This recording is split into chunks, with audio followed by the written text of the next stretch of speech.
Hi, and welcome to the BookishStitcher podcast. Before I start the introduction, I just wanted to show you all my shirt because I think it's really fun and whimsical and cute.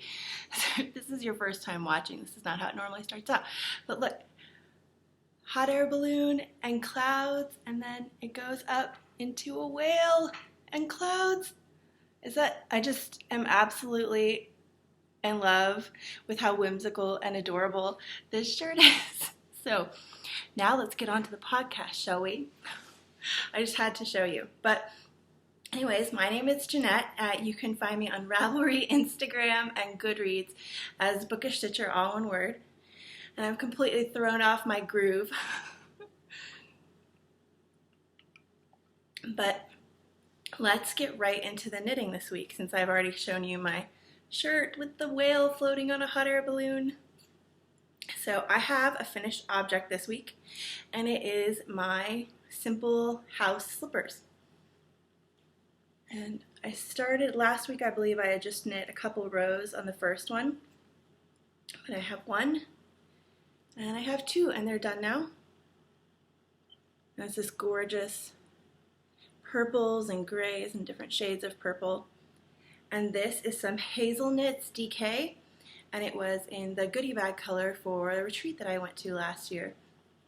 And I actually I didn't even download the pattern, I just kind of looked at it and did what I thought they had done on the pattern. But I knew that I wanted the opening part of it to be longer, so I kept doing the garter stitch till it was quite long, and then I just did a little bit on the toe part. So that is my finished object. And my other thing is almost finished. This is the thing that got the most work on it this week. And it's in You Sew and Sew bag. This is my test knit for Sarah Yarn Poetry. And I'm doing this out of some Madeline Tosh in the Grasshopper colorway. And I put in a little marker that I got at a swap to show you. That's where I was last week. I had just cast on and done a couple rows. And so I got so much done this week. I am surrounded by things because I just got so much done this week. But here is, look how much I got done. Can you hear the plane flying overhead? It's beautiful. But so much done on this. And I actually need to maybe finish up the repeat that I'm on and then block it out to see if it's long enough. I haven't done the number of pattern repeats that the pattern calls for yet, but I think my row gauge is a little looser because it seems like it's pretty large to me for a cowl.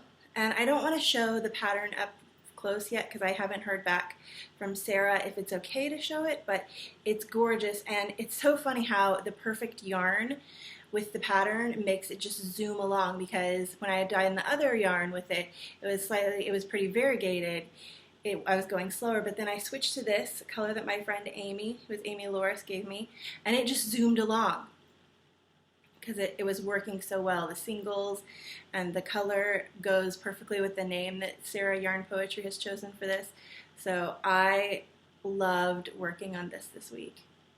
I don't want to get too close, but it's gorgeous, and I am almost done. And then let's see what to show next, because there's so much stuff around me.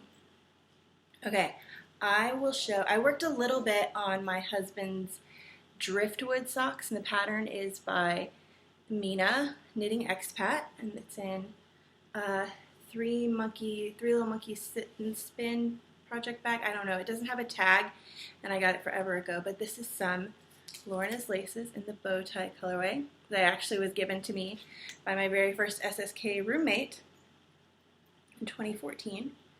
And I am on the heel turn on this yarn. It's the pattern. Here's where I was. I picked it up, and it's kind of spiral striping.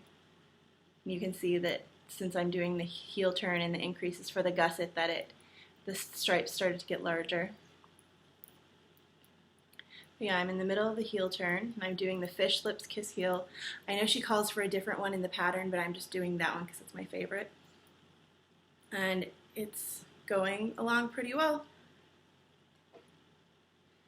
I'm anxious to see, I think she's releasing her next series in her, because that was from the Beyond Vanilla sock series, and I think she's releasing another one, and I need to try some of the other socks in the pattern collection as well.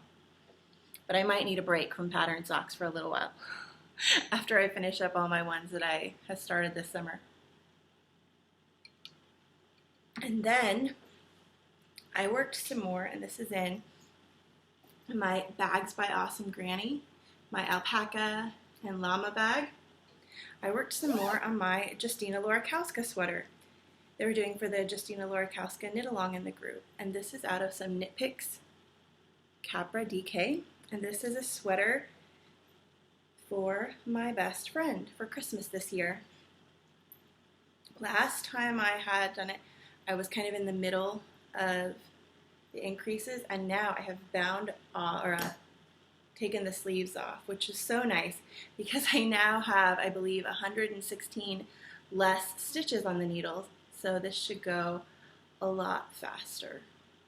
And my best friend just wanted a white cozy sweater, and I used some bright happy of the yellow yarn from my canopy pattern to do sleeves so I'd be able to see it in there.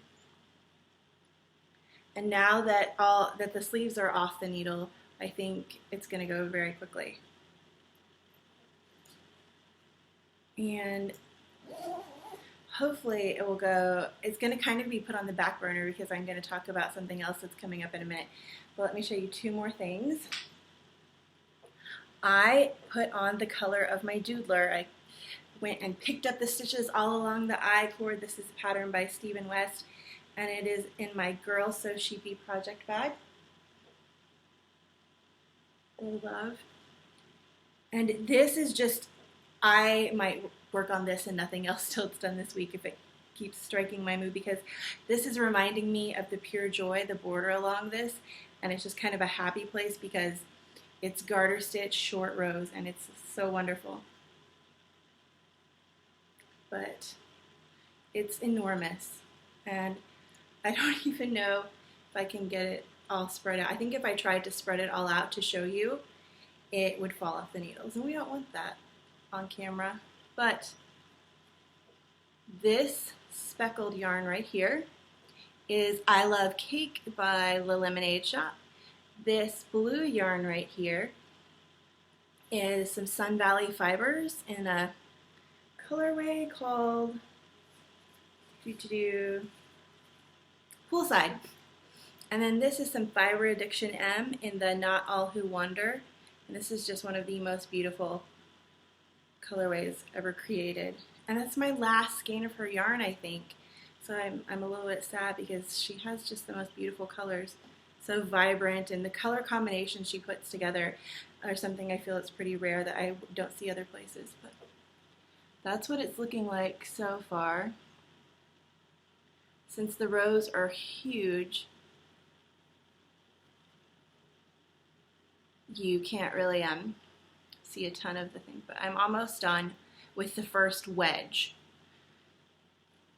And there are 4 that I'll be doing. I think I have enough for 4, and that will be done. I'm excited because this is my Mother's Day cast on. I cast it on for Mother's Day, but then I didn't really work on it for about a month or 2, and so it's back, and it's, I know a lot of people didn't put on the border or didn't like the border because it took a long time, but right now I've just been wanting to knit giant rows of garter stitch. Like if I could just have like 5,000 stitches of garter stitch and just sit there and knit with a beautiful yarn that was pretty like this one and soft like this one, I think I would just want to do that all day. My husband was joking with me because I'm very glad you can't smell my house right now, which probably sounds very odd, but not in the way you think, because I talked a while ago about how the house had flooded. Well, it's taken forever for the people to come and kind of do stuff, and stuff is just now getting ripped up, and so it smells like that glue that they put underneath like your tile or linoleum or whatever. It smells like that glue.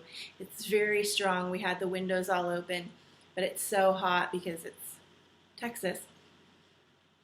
And so my house smells like glue, and it's so crazy because everything is torn up over on that part of my house. And my husband was joking with me that I could never handle an actual remodeling because I was so stressed out. I was like, oh, this is crazy. And I had never thought about that. Like, to me, a remodeling would be like getting some new furniture or something, which we've never done in the years that we've lived in the house. But the idea of like bashing out walls or ripping out sinks and stuff like that, the chaos that would be around would be kind of crazy.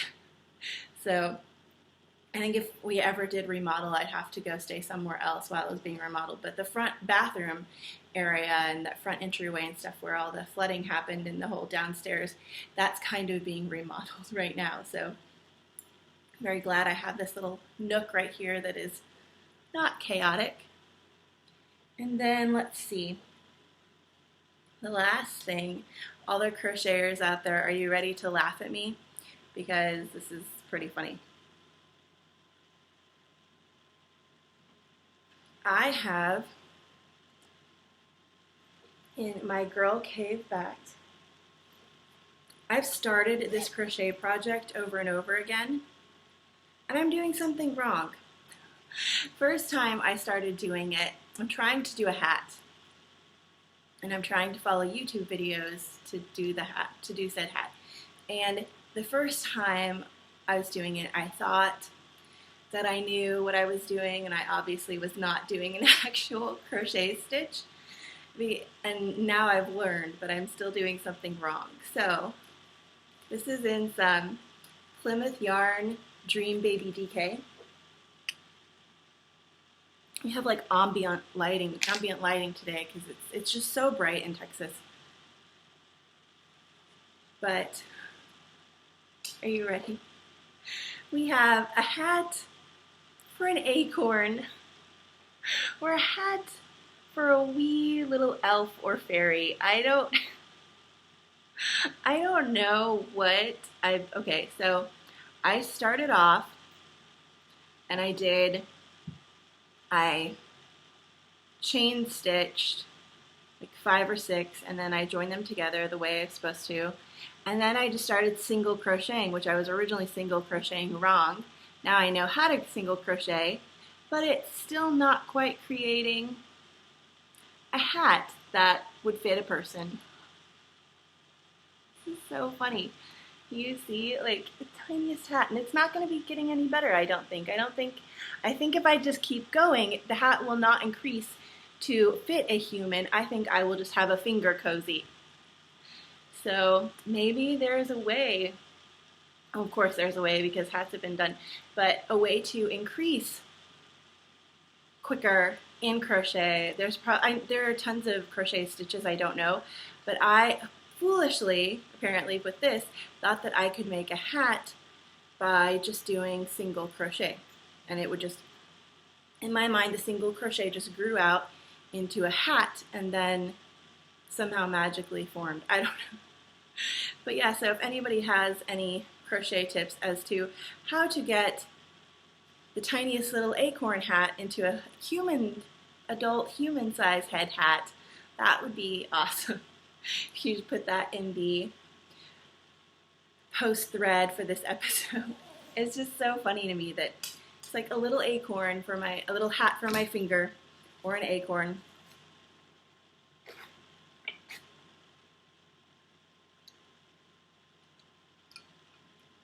And then lastly, this isn't a project yet, but I'm so excited because Ravelinix is starting next Friday. And I have been doing Ravelinix since the very first one, when it wasn't called Ravelinix, when it was a different name, and the whole hoopla about its name, and the Olympic Committee didn't want it to be close to the Olympics thing and all that funniness. But I've been doing it every year, so I love doing it, and it's a fun challenge. And so I have my Ravelinix pattern picked out, and the yarn is not wound or anything, but it is in the Fat Squirrel bag, which reminds me of autumn, which I am so excited if it will come, because I'm ready for cooler weather. When I went in the craft stores and saw all the pumpkins and things that were starting to come out, I was like, yes, fall is coming. So I have in here some Brooks Farm Solo Silk, and this is some of my oldest yarn. And it's this gorgeous purple, and it's a single. And I'm going to try to knit, in the time of Ravelinix, a poncho using this yarn. I have 2 skeins of it, so I have almost 900 yards. And I don't know if this is going to be for me or a present for somebody, but that's the yarn that I have for that. And I believe the pattern I'm doing is the Kala.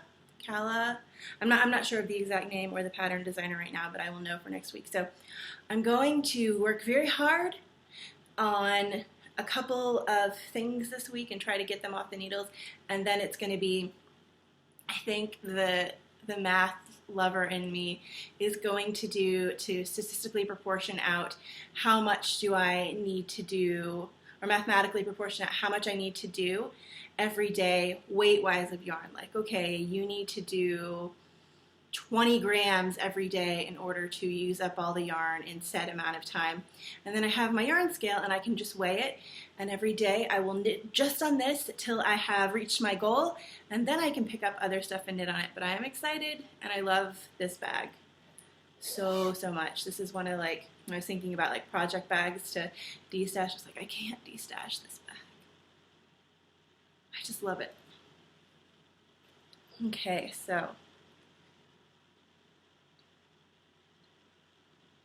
that is all the knitting and crochet. Let's get into spinning.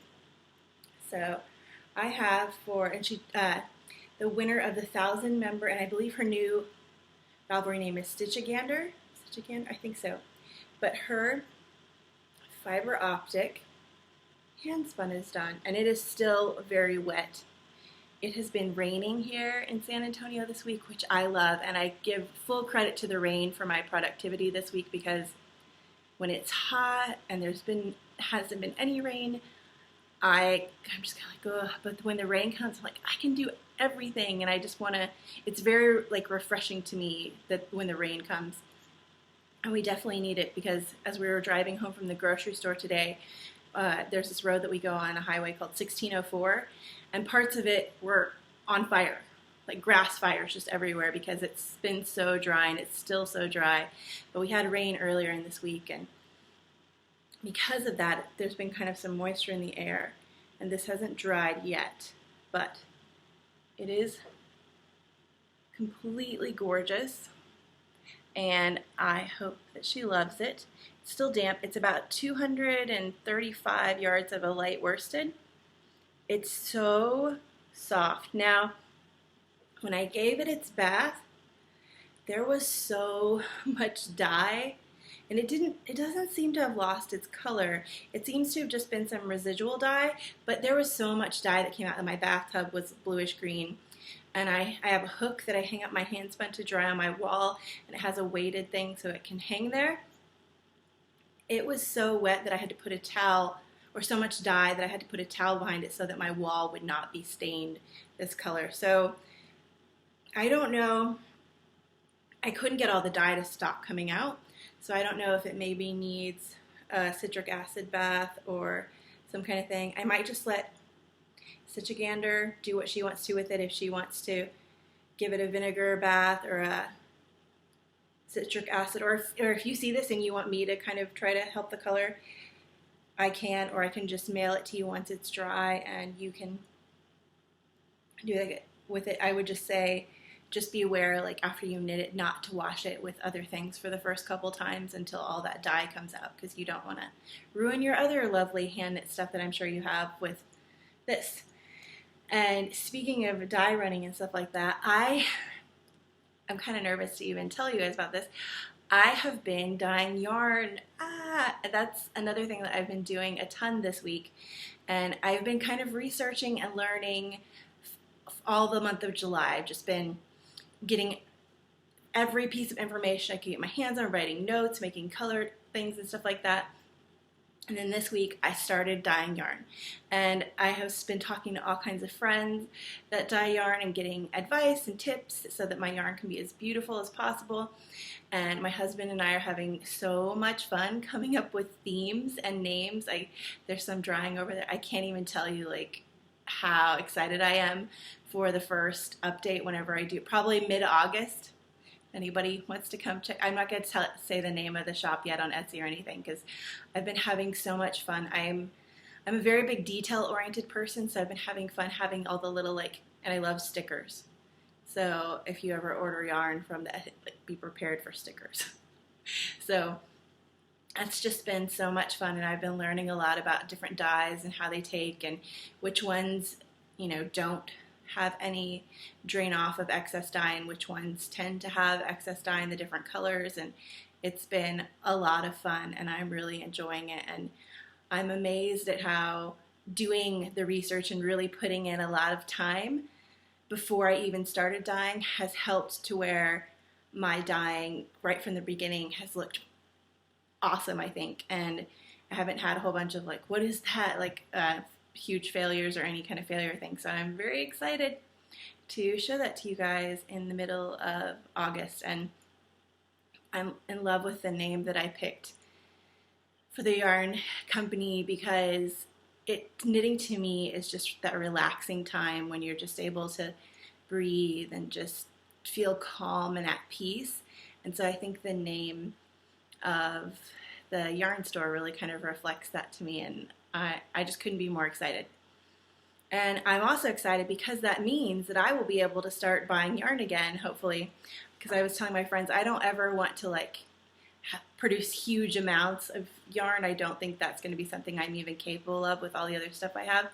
I would just so I could buy yarn again, because my work money from my work at home with my nonprofit that I work for and do stuff for kind of just on the side, that money needs to go towards other things right now, and I miss buying yarn, so this will help me. It's my husband was like, you're going to sell yarn so you can buy more yarn from other people, and I'm like, basically.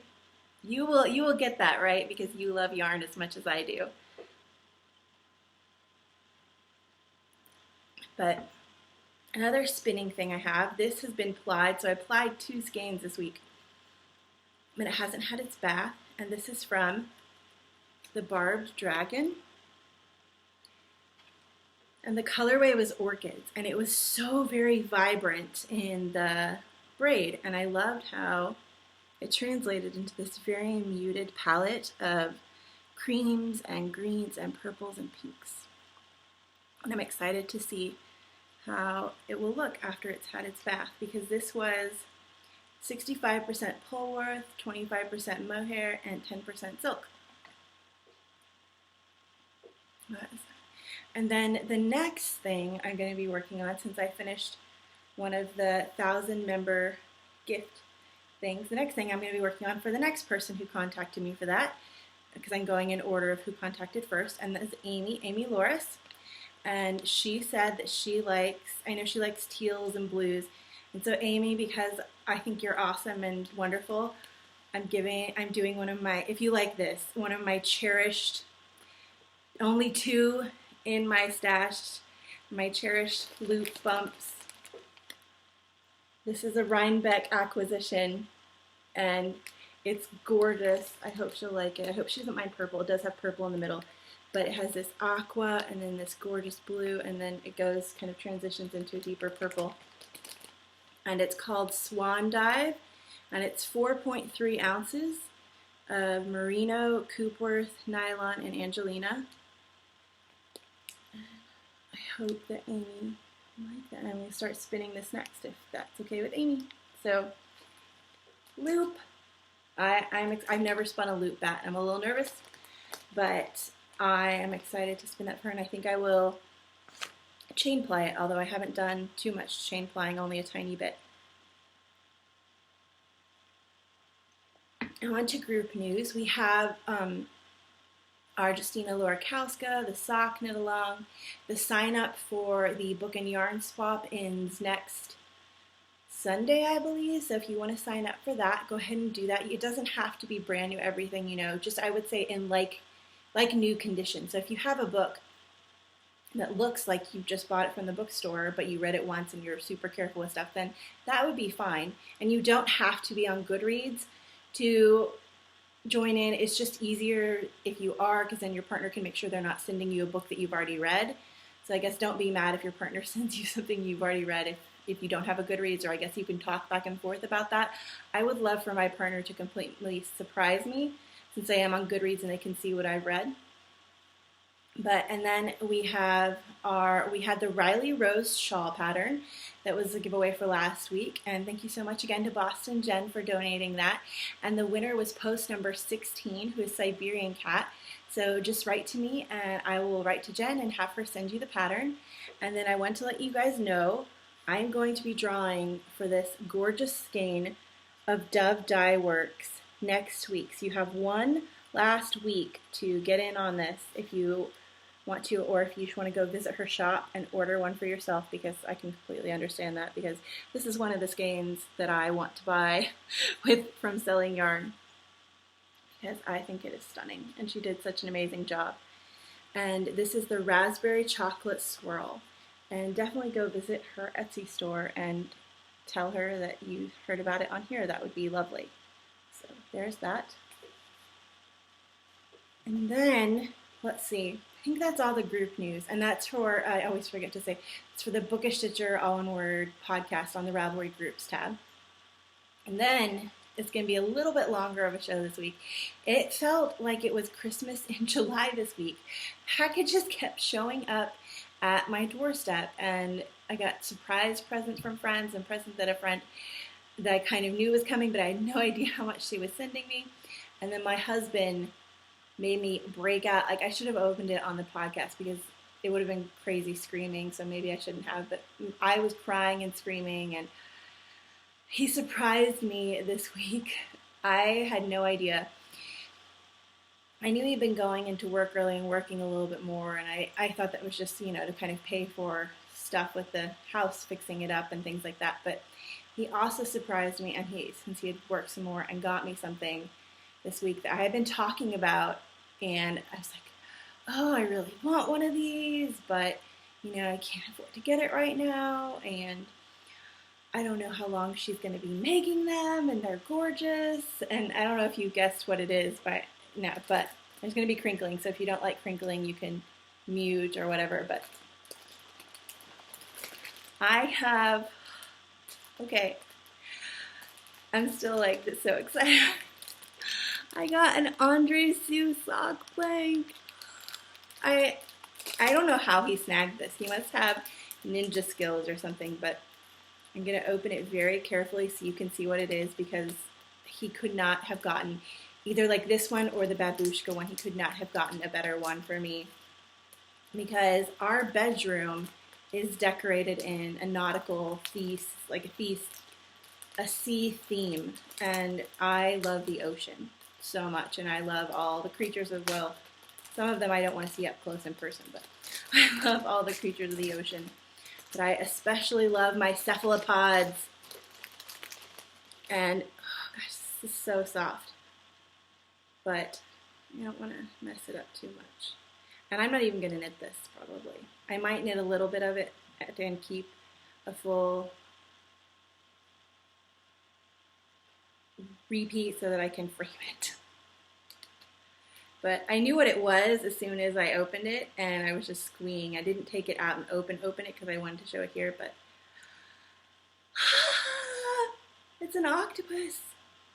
And look at his arms. They're not called tentacles, they're called arms, which I learned on Science Friday is a wonderful podcast if you love science, but it has nothing to do with knitting. But, see, I could knit 2 of them and then save that one and frame him. And his name will be Joe, and he will live in a frame, and he's just Happy Joe. I love him so much. So thank you, husband. I was like, thank you, AndreSue. Yes, thank you, AndreSue, for making it, and thank you, husband, for your ninja skills of getting this and being so sweet to. I've been talking about these for a while, about how much I wanted one, how I was afraid that before I could afford to get one that she would, you know, not be dyeing them anymore, because you never know how long someone is going to want to carry on with a certain thing. But Andy, I hope you do these forever because they're so gorgeous. And this is my only one. I'm not going to try and get another one because I want everybody to be able to, everybody who wants one to be able to get one. And so, yeah, that was a huge surprise. And then my friend, the Reading Knitter, so kindly sent me a package, and this was a complete surprise. I knew she had my address because I had sent her a package. When was it, Casey? Was it? I don't remember when it was, but I sent her some fiber a while ago, and she's so sweet. She sent me a braid of Cheviot, which is this stunning colors. Oh, these are so my colors. Thank you so much, Casey. And in the package, there was a ton of cute little things. Oh, this is in the AndreSue package. I put it all in the same thing here so it could all be together for when I podcasted. But she sent me stickers because I love, and these are going to go for my kids, have a chart where when they do something helpful, they get to put a sticker on the chart, and then once they have a certain number of stickers, they can pick like, this number of stickers equals going to get ice cream. This number of stickers means you get to go do miniature golf or something little, and they have to have a certain number of stickers. But Casey sent me tea and a little note that I need to read right now. I just wanted to show the stuff first. And then she sent me some mini skeins. And it is like Christmas in July because she sent me holiday pencils. This one's my favorite. The snowflakes. But look at those. My son probably will take some of these, and my daughter might too. And the penguins. It was like Christmas in July. It was absolutely wonderful. And I have so much stuff here. Trying to find a spot to put everything. And then one more thing in the bottom. She sent me bookmarks with a J for Jeanette. So thank you so much, Casey. That was just like such a huge surprise, and it was amazing. It rained, and I got a present from Casey, and I got a present from Kim, Yarning for a Smile, and I got an AndreSue. It really was Christmas, and it was just like best week ever. So let me put all this back, and like I said, Kim, who is Yarning for a Smile, was so sweet. I was showing my crochet hooks that I had gotten on the podcast last week, and she had said, oh, I know a better crochet hook that my local yarn store carries. What's your address? And, or did she ask my address, or she already had it or something? But I thought she was sending me a crochet hook, but she sent so much more. I took it out of the box, but it's here. And she sent me, I love soap, like, it smells so, I love handmade soaps. And this is Yevi's oatmeal and shea butter soap. It smells so good. And I think she said these are at her local yarn store that carries these. And this is Yevi's pure soy wax melts. And this is the caramelized pecan, which would be a great fall one. Yevi's. And then she sent me some teas. There's a lot of wonderful teas in here, and they smell very good. And then she sent me a crochet hook, which is cool. It's a Knitter's Pride. I had no idea that Knitter's Pride, sorry, my hand's a little shaky, that Knitter's Pride made crochet hooks. And I'm going to switch over from the one that I have to that one, probably right after I podcast. And then she sent me kitty cat bookmarks, and my son and my daughter each said that they want one, so I'm going to have to share my kitty cat. Isn't those cute? And then she sent, I was cracking up laughing at these. So she sent some matrushka, yellow blue matrushka, which I love matrushka, but yeah. Look how great those are. You need like a black skirt and then like a matrushka top and these socks, and it'll just be like complete outfit win. But I love them. Thank you, Kim. And then these ones, just like, how could you not smile when you looked down at your calves and saw him saying hello to you. So he just looks so adorable. I thank you, Kim. There was definitely like, I love happy, cheerful things that you look at them and they just make you smile, like walruses and whales on hot air balloons. It was just such an amazing, amazing mail week. I can't even, I'm so excited to put together little packages for them and send them back something. And since I'm dyeing yarn now, I can send my friend, my husband was like, you're not gonna ever sell any yarn, you're just gonna give it all to your friends. But I can dye up special colorways for them in the colors that I know that they love and send them a skein. So I'm excited to do that too.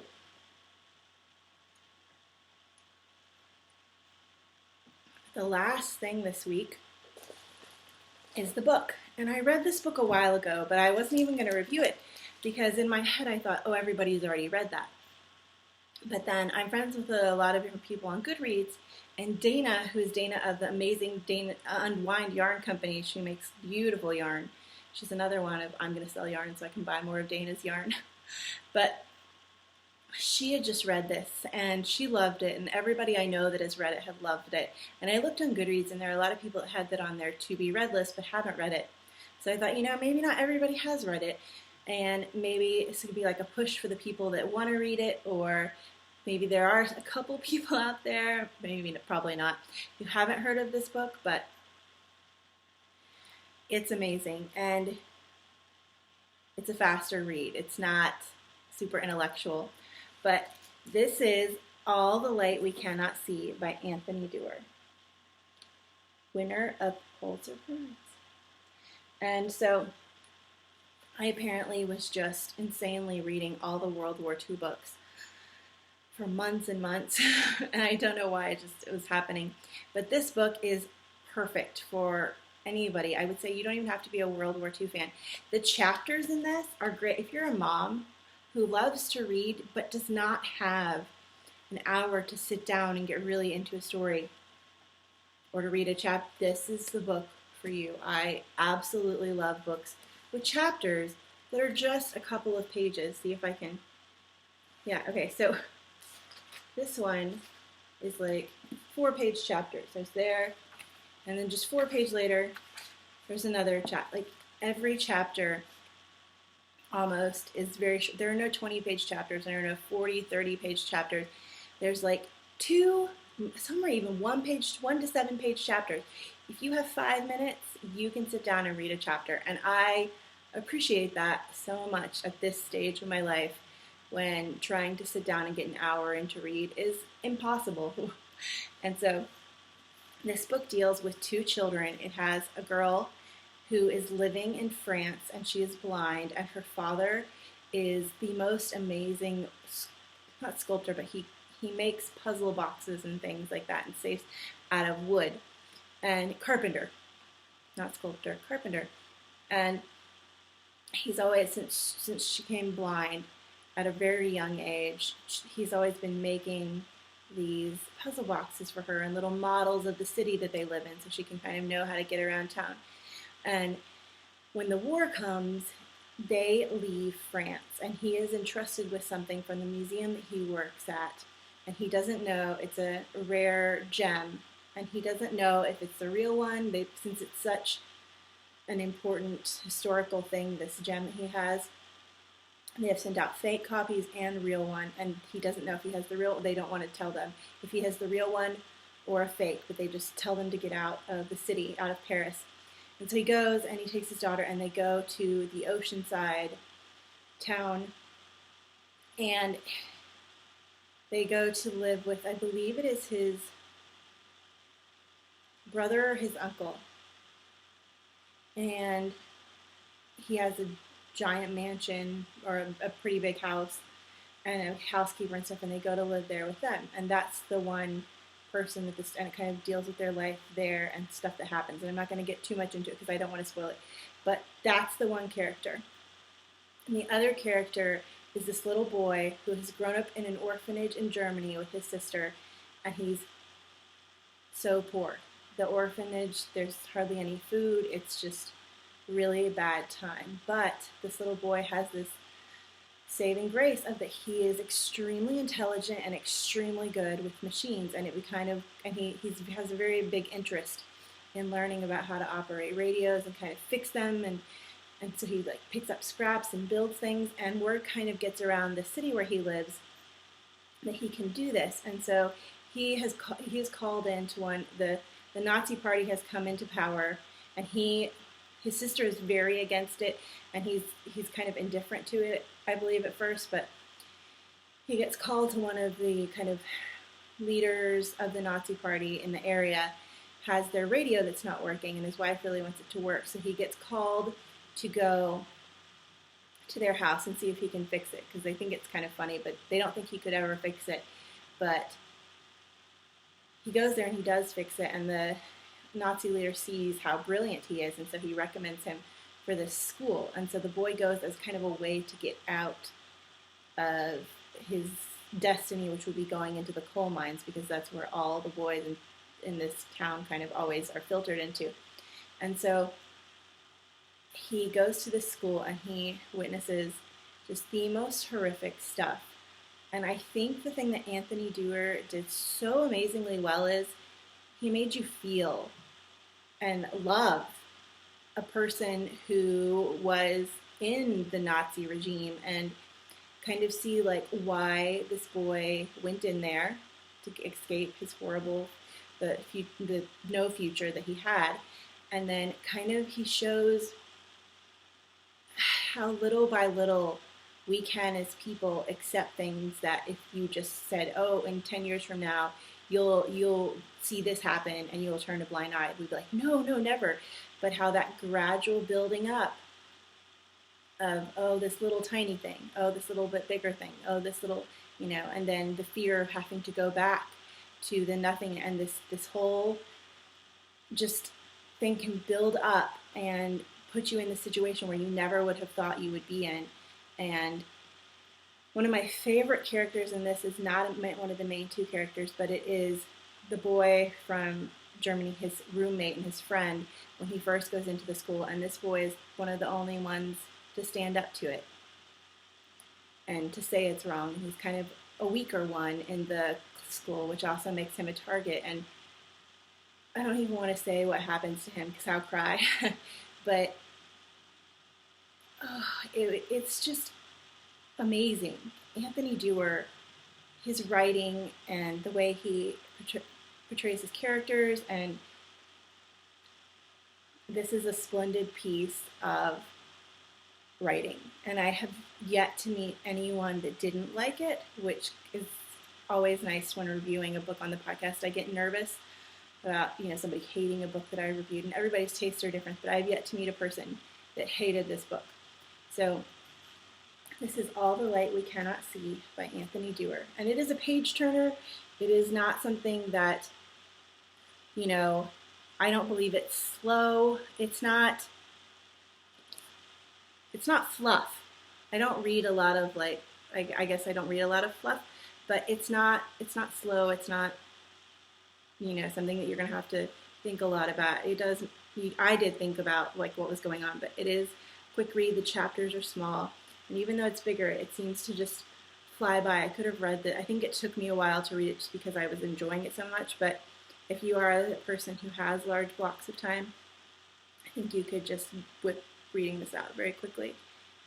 And so it's All the Light We Cannot See by Anthony Doerr. And it's so good, and it definitely deserves all the praise that it's been getting. So if you have not read this and you have it on your to-be-read list, I definitely say move it up in the this is a book. There's so many on our to-be-read list, right, as readers. We have so many books that we want to eventually get around to, but you can't get around to all the books. You never know how long you'll live, and honestly, there are just so many books in the world. You can't get around to them all. This is one to move up on that to-be-read. Don't miss out on it. It's so good. And I just loved it. And I think that is all I have for this week. I have been just getting so much done, and I feel like with the rain, and there's more rain coming next week, that My happiness is kind of being renewed, and I started a new thing this week because apparently 6 languages isn't enough to know. I started learning German and Italian this week on Duolingo, which is a great program. It's free online if you ever want to learn a language. It's DUO and then lingo.com. I definitely recommend it. That's where I go to do my languages. But I started learning German and Italian, and German's kind of, I'm not loving it. It's very different from everything. But Italian, it's very neat seeing the similarities between Italian and French and Spanish. So I'm enjoying that, but I might start just mixing up all of my words. So when I'm speaking, it'll be just a combination of 8 different languages mixed all into one. But that is everything I have this week. It was a bit longer episode with all the enabling, but I think it was a fun one, and I hope you enjoyed it and got some knitting done and had some nice relaxing time to yourself. And I hope you have a great week and that you get to do all the things you love. Okay, bye guys.